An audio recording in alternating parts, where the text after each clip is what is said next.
So you have learned how to create new methods. Now we're going to talk about refactoring. Refactoring means changing the structure of our code without changing its behavior. So here we're looking at the code for our mortgage calculator. This is what we wrote at the end of the last section. Now look at the code in our main method.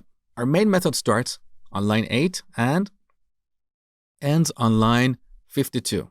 So it has 44 lines of code. That's way too much. Ideally, our methods should be between 5 to 10 lines of code and no more than 20. So we need to chop up this method. We need to refactor it, which means we're going to extract certain pieces from this method and put them in other methods. Now, whenever you want to refactor your method, you should look for two things. One is the concepts or the lines of code that always go together. For example, here on line 46, we're calculating the mortgage. What do we need to know to calculate the mortgage?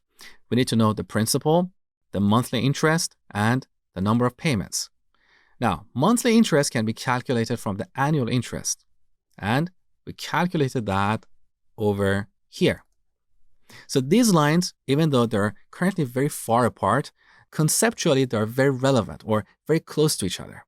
The same is true for the number of payments. We're calculating this based on the number of years. So this logic for calculating the mortgage is currently spread all over the place in our main method.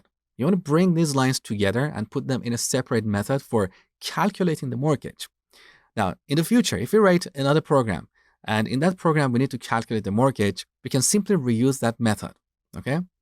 Another thing you need to look for is repetitive patterns in your code. So what is repetitive in this code? Can you tell? All these while loops. How we ask a question is very repetitive. We have an infinite loop, then we ask the question. Next, we read some value. We perform some data validation, and if the value is invalid, we print an error message. We have the exact same pattern for other questions. What is different is the label for the question and the range of values as well as the error message. So these are the opportunities that we can refactor. And I'm going to show you how to do this over the next few videos.